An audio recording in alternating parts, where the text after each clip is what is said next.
Vous savez qu'il y a quand même une chose qui est très importante à savoir, les gens ne le savent pas, c'est que quand vous voyez les croquis, vous savez, on vous dit le vaccin est arrivé, grâce à ça il n'y a plus du tout de maladies, les maladies ont disparu. Pas du tout, quand vous regardez les croquis, on voit que les maladies, il y a des pics de maladies, effectivement, il y a des moments où il y a eu comment dirais-je, des épidémies, et tout d'un coup la maladie a baissé, baissé, baissé. Et au moment où elle est au plus bas, ou presque, à ce moment-là on introduit le vaccin. Et on vous dit, oui mais regardez, c'est grâce au vaccin que la maladie a disparu. C'est pas vrai. Savez-vous que lorsque l'OMS vous montre les courbes de décroissance des maladies infectieuses suite à des vaccinations, savez-vous que c'est de la falsification? Rockefeller a aussi aidé à la création de l'OMS, en la finançant dès le début via sa fondation. L'Office mondial de la santé est un organisme largement influencé par le cartel pharmaceutique. Son objectif principal est de développer l'industrie du médicament à travers le monde et de protéger les intérêts des grands groupes pharmaceutiques. Parce que, en fait, vous voyez la courbe qui commence en 1985, et puis la courbe décroît jusqu'en 2000-2005. Et on dit, regardez, on a vacciné cette année-là, et depuis lors, ça décroît. Prenez maintenant 100 ans, ça fait 140 ans que les vaccins existent. Et alors, ce dont vous vous rendez compte, c'est qu'en fait, la courbe était 10 fois plus haute, et elle était en décroissance depuis 90 ans. Et puis, on a vacciné en 85, il y a eu un pic, mais celui-là, on le coupe. Donc, si on a vacciné en 84, on monte les chiffres à partir de 85, vous voyez. Donc, il y a un pic, et puis la courbe continue à descendre.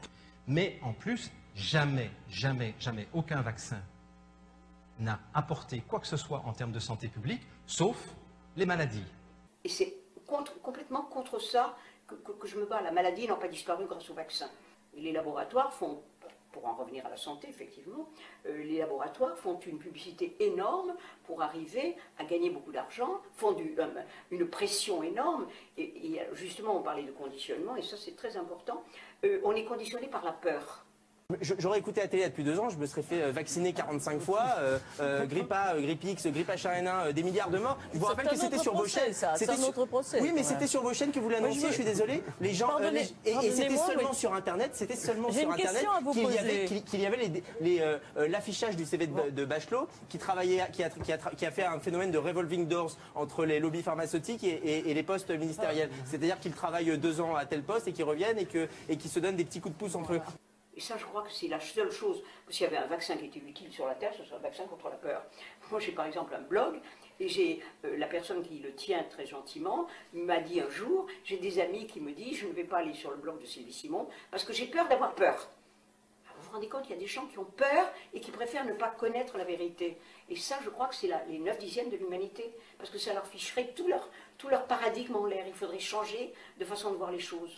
C'est aussi parce que je pense qu'on est depuis quelques générations conditionnés à ça, à croire ce qu'on nous dit dans les médias et à pas rentrer chez soi et à se poser des questions. Donc les gens, dès qu'on les sort de ce contexte où on leur donne un prêt à penser, un prêt à croire, un prêt à vivre, un prêt à manger, dès qu'on les sort de ça, ils sont effrayés. Et c'est ce qui permet de les conditionner, de les manipuler et pendant ce temps, à une petite minorité de faire ce qu'ils veulent. Et dès l'école, on est manipulé. Dès l'école, on est conditionné.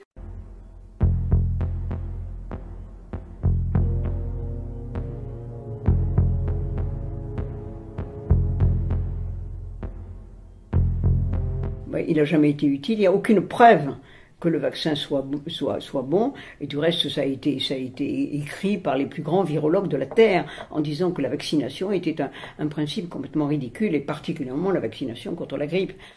Un article ici, on parle des vaccins encore, de la grippe. On parle ici de la fraude du CDC, aussi de l'OMS, ok? Donc, vous avez le Dr Anthony Morris, qui est un virologiste distingué, et puis l'ancien chef du bureau des vaccins de la FDA, qui a exprimé ses vues, et puis qui a summarisé finalement leur effet très bien en disant que il voulait pas d'offrir, dans son opinion, il disait qu'il n'avait pas aucune évidence que les vaccins contre l'influenza, contre la grippe saisonnière, qu'on avait développé jusqu'à date, avaient été effectifs dans la prévention ou même résister aux attaques de la grippe. Ok, alors le docteur Morris, là, comme je disais, qui était chef du bureau des vaccins de la FDA, alors c'est pas un sans-dessin, un virologiste qui a déclaré ça dans les nouvelles. Alors il dit que les producteurs de ces vaccins savent très bien qu'ils ne servent à rien. Ok, donc c'est carrément des poubelles. Ces vaccins-là ne servent absolument à rien, mais continuent de les vendre de toute façon. Alors grosse nouvelle, puis comme je vous dis, ça vient d'un virologiste, ancien chef de la FDA, du secteur des vaccins, ok? Alors, c'est pas d'histoire de conspirationniste encore, là, ça vient de la bouche des personnes qui sont très, très bien placées. Alors, un monsieur qui dit que ces vaccins-là ne servent à rien. Alors il y a eu des études qui ont été faites, par exemple il y a eu on a fait des études colossales sur la grippe, avec un nombre de gens qui étaient vaccinés extraordinaire, ça n'a pas fait baisser la mortalité par la grippe de une personne. Alors déjà ça c'est une preuve absolue.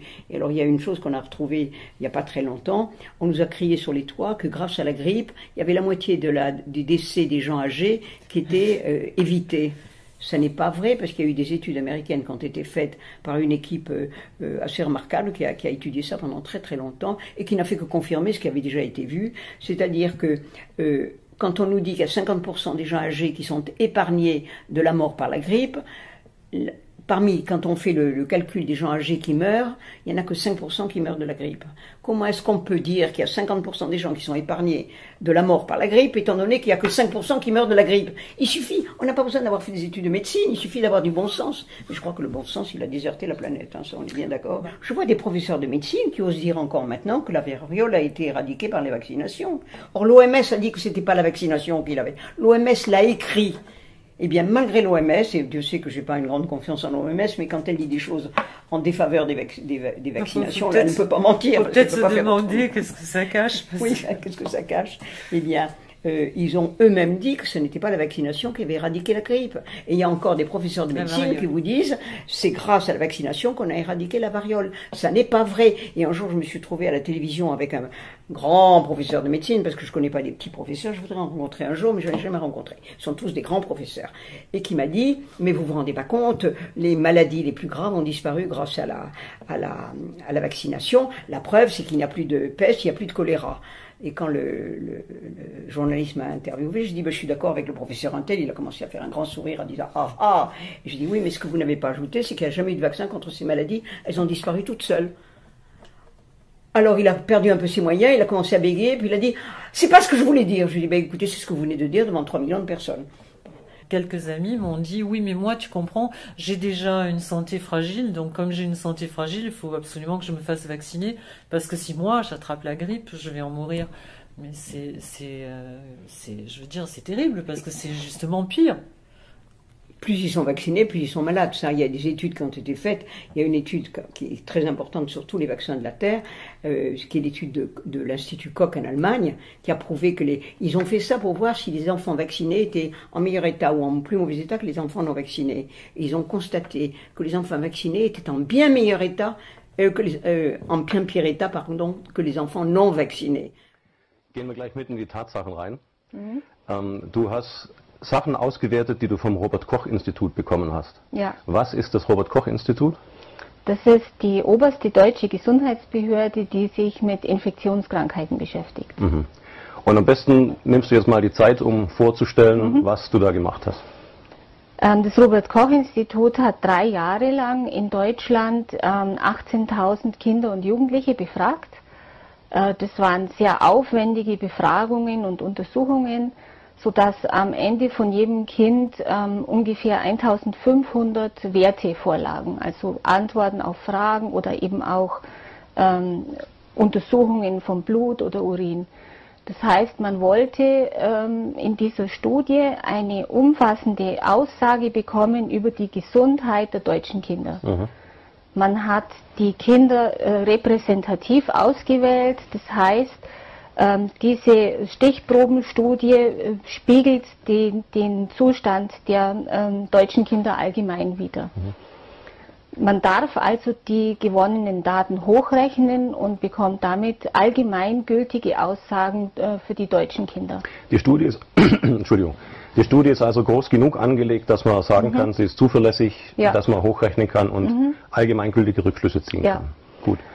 Wir wussten, dass die Studie gemacht wird, die wurde sehr groß beworben und angekündigt und wir wussten auch, dass beispielsweise Daten über Impfungen erfasst werden. Das war schon sehr früh bekannt über den Impfstatus, das heißt, gegen was und wie oft ist ein Kind geimpft oder ein Jugendlicher.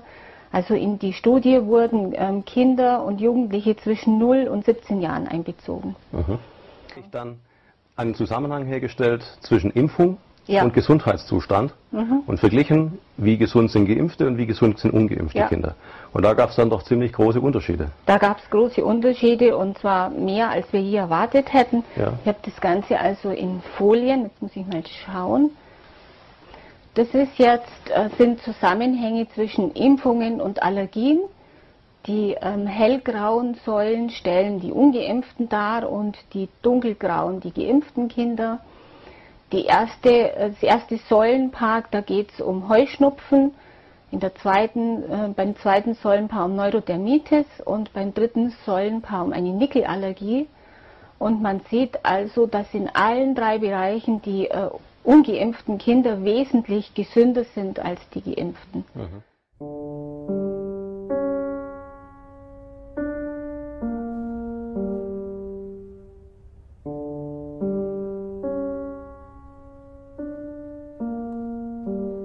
Das heißt, es ist letztendlich der Beweis, dass ungeimpfte Kinder einfach insgesamt eine wesentlich stabilere Abwehr haben. Donc ils ont remarqué que même, par exemple, les enfants vaccinés, on ne penserait pas à ça, portent beaucoup plus souvent des lunettes, ont des scolioses, donc des maladies qui n'ont aucun rapport. Des maladies respiratoires, moi rien que dans mon entourage, je suppose que c'est la même chose pour tout le monde, il y a beaucoup de bébés qui ont des problèmes respiratoires.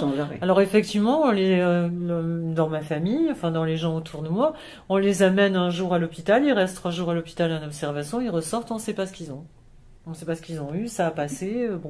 Mais quand on regarde par exemple les taux d'asthme sur les bébés vaccinés, on comprend d'où ça vient.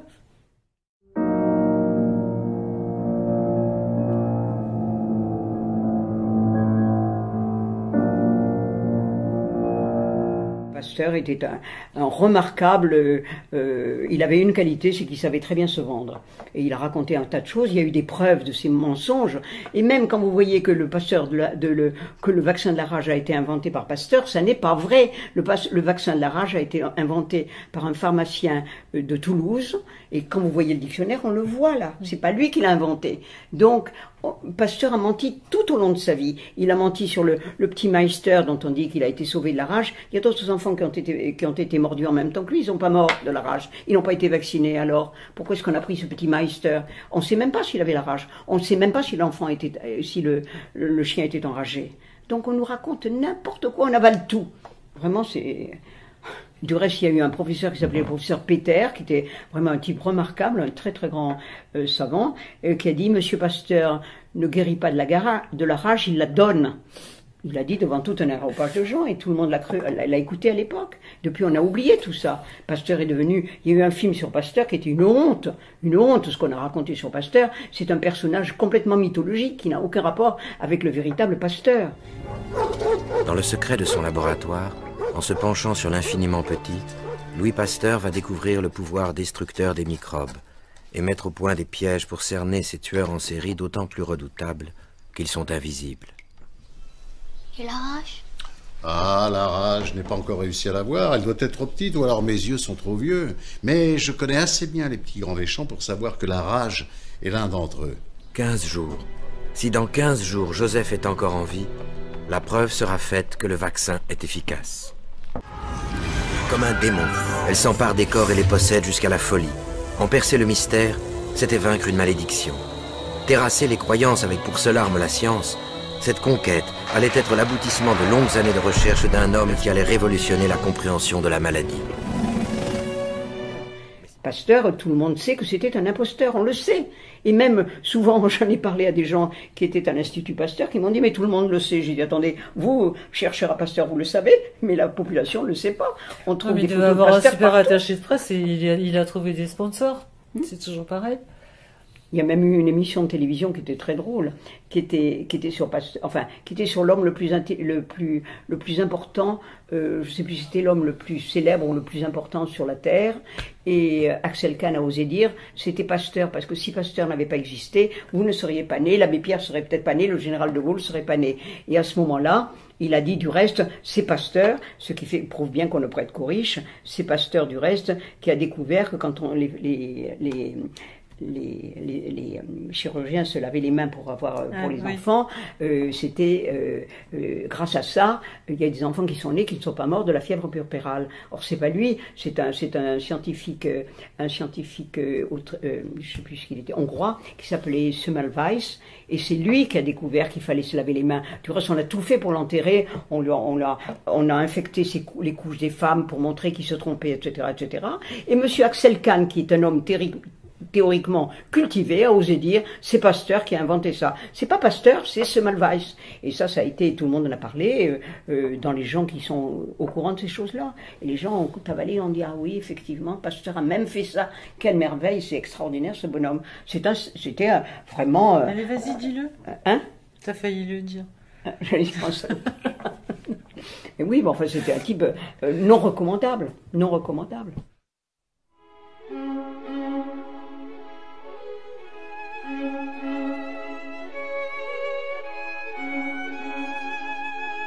C'est interdit.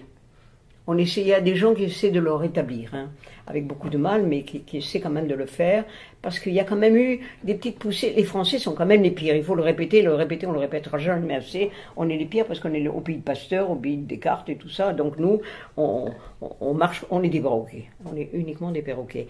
Mais il y a par exemple en Allemagne quand même des gens qui essaient de sauver certaines choses et de rétablir justement ce diplôme d'herboriste.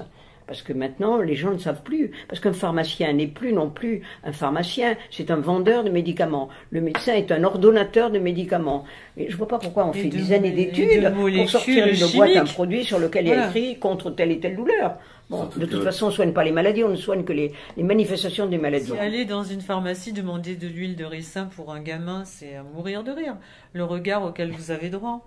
Moi, ça m'est arrivé l'autre jour parce que ma maman donnait de l'huile de ricin, donc j'ai voulu faire pareil pour ma petite fille. J'ai eu droit à un regard de la pharmacienne. Heureusement qu'elle me connaît depuis 20 ans parce que je pense qu'elle m'aurait vraiment pris pour une folle tordue. On donne des suppléments. Non, elle m'a dit, mais vous allez la tuer. Enfin, pas la tuer, mais elle m'a dit, vous vous rendez compte? On donne des suppléments de vitamine K à l'enfant quand il naît et tout, mais surtout pas de l'huile de ricin.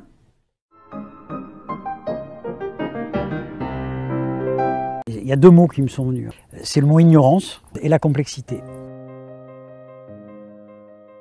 Si on considère différemment les choses, on va avoir forcément plusieurs options. C'est-à-dire, est-ce qu'on continue à combattre quelque chose qu'on considère comme un ennemi systématique, hein, et donc il faut opposer des remèdes ou des vaccins. Pasteur a tué beaucoup de gens, hein, beaucoup d'enfants avec son vaccin, qui n'était pas un vaccin, qui était l'inoculation de la rage, c'est pas un vaccin. Tu peux développer la rage dans 5% des cas. Ça dépend où tu as été mordu. Tu vois, ça dépend de ton immunité, mais ça on ne le sait pas à l'époque. Ça dépend de la proximité avec les centres nerveux supérieurs. Mais tu ne développes pas la rage à tous les coups. Joseph Meister, quand il aurait été mordu, il faut parler comme ça. Et moi, ce que je dis dans mon livre, hein, parce que pour moi c'est une évidence, c'est que Joseph Meister n'a pas survécu à la morsure d'un chirurgien, il a survécu aux injections de Pasteur. Ces dogmes pasteuriens comme le fait que le monde intérieur serait stérile, que la contagion serait systématique, qu'à partir du moment où tu es en contact avec quelqu'un qui porte un micro-organisme, oui, peut-être il va te le transmettre, mais que s'il te le transmet, tu vas tomber malade. Ces dogmes sont totalement erronés. Est-ce qu'un phénomène comme une épidémie est un phénomène naturel, là j'aime bien mettre mes petits guillemets, ou est-ce que c'est un phénomène anthropique? Est-ce que nous sommes responsables, en tout ou en partie, des épidémies? Mais surtout qu'on pourrait éviter autrement. Ça, il faut insister là-dessus. Il y a une autre manière d'aborder les pathologies. Pour moi, l'émergence des pathologies, individuelle ou collective, signe un déséquilibre.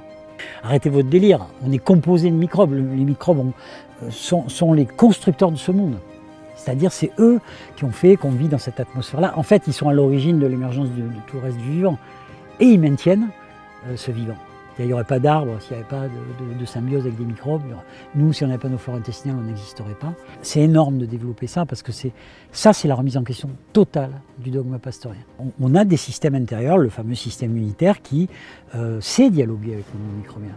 Toute l'information dont on a besoin pour s'adapter circule par le monde microbien. Notre génome, notre fameux génome, notre ADN, sacro-saint ADN humain, aujourd'hui, on considère qu'il est considéré à plus de il est constitué à plus de 50% par des micro-organismes, par des acides nucléiques de micro-organismes qui se sont intégrés à notre génome au fil de l'évolution. C'est ce qu'on appelle des endosymbioses. Pasteur disait, chaque famille microbienne est isolée, séparée. Béchamp, en face de lui, disait non, ils peuvent se transformer les uns dans les autres. Un virus, on a dit que ce n'était pas vivant. C'est un acide nucléique, un ARN ou un ADN, donc une information. C'est une information. C'est quelque chose qui nous permet éventuellement une adaptation. Ça nous amène une information, en tout cas. Protéique, une information. C'est comme si on était arrivé au bout d'une aberration. C'est-à-dire que la vaccinologie est devenue, pour moi, non plus... Ça n'a plus rien à voir avec la santé.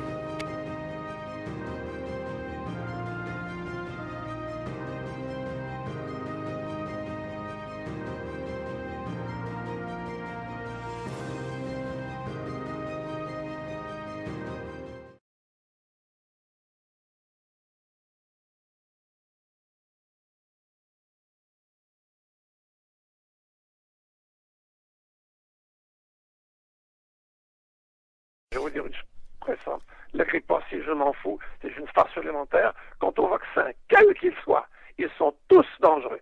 D'ailleurs, j'ai une de mes filles, ma fille adoptive, qui a été, à cause avec de vaccination anti-hépatite B, alors qu'elle était aide-soignante, qu'elle est toujours d'ailleurs aide-soignante, a une spondylarthrite ankylosante et de graves troubles psychiques. Et la psychique, elle peut penser, elle n'en sortira jamais. Alors ça, c'est un exemple, entre autres, mais j'ai toujours pensé, avant que ma fille soit martyrisée à ce point, je savais très bien que qu'est-ce que vous voulez, on ne peut pas donner aux gens des produits putrides sous prétexte de les guérir, c'est pas vrai. Quant à la disparition de la fameuse variole, c'est une véritable plaisanterie, c'est pas vrai. Elle s'est éteinte totalement avant la promulgation, en quelque sorte, des lois sur la vaccination.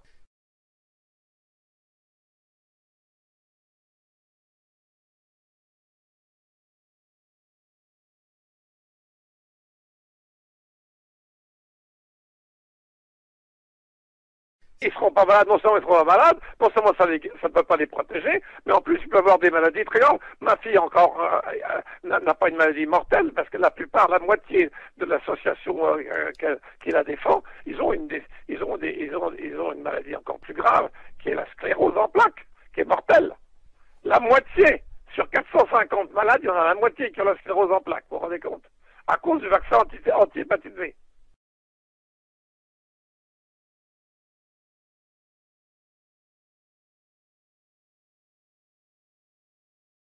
Oui, j'ai vu un article sur Internet, oui, ils sont en train, paraît-il, d'assassiner purement et simplement les gens dans la vaccination. Ça ne m'étonne pas du tout, rien ne m'étonne, moi, rien ne m'étonne.